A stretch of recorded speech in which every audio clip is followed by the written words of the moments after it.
থানায় বসিয়ে হাতকড়া পরানোর পর এভাবে প্রতিবাদ করছেন একটি ডেন্টাল ক্লিনিকের চিকিৎসক আবু আবদুল্লাহ।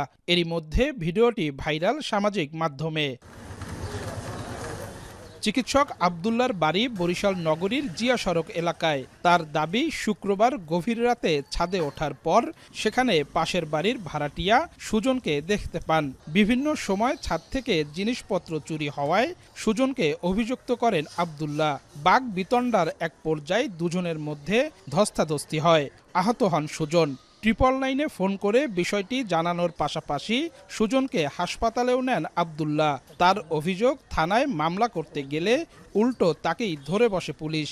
চোর ধরার পরে সে যেখানে 999-এ ফোন দিয়ে সে থানার সাথে যোগাযোগ করিয়া পুলিশ নিল। তারপরে সে অ্যাম্বুলেন্স আনাইয়া সে হাসপাতালে রুগী নিল।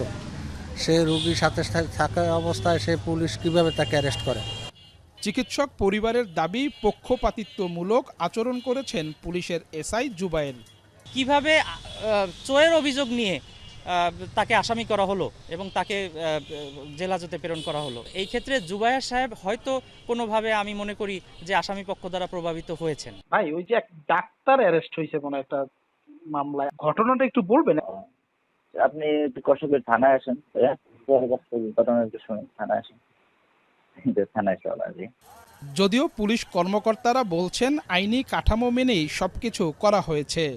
এখানে কোনো পক্ষপাতিত্ব করার কোনো সুযোগ নেই এবং আইনগত যে বিষয়গুলো হয়েছে সবগুলো কিন্তু আইনি কাঠামোর মধ্যেই হয়েছে। আইনি কাঠামোর বাইরে থেকে যদি যে নিজে অতি উৎসাহী হয়ে কিছু করা হতো তাহলে হয়তো বলা যেত যে হচ্ছে যার বিরুদ্ধে অভিযোগ করা হচ্ছে সেটার সাথে জড়িত। চোর সন্দেহে হামলার ঘটনায় আহত সুজন হাওলাদার পুলিশের হেফাজতে শের-ই বাংলা মেডিকেলে চিকিৎসাধীন।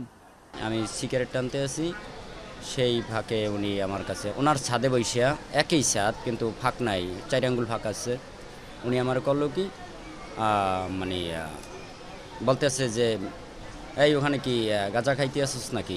উনি আমার কাছে তাৎক্ষণিক আমার গ্যাস লাইটটা পরিয়ে যাওয়ার কালে, যখন গ্যাস লাইট নামায় পড়ছে হাতের থেকে, ওটা উঠাইতে গেছি, উনি আমার অমনি কোপ দিয়েছেন। হত্যা চেষ্টা ও চুরির অভিযোগে আলাদা দুটি মামলা হয়েছে। দুটি মামলারই তদন্তকারী কর্মকর্তা এসআই জুবায়ের।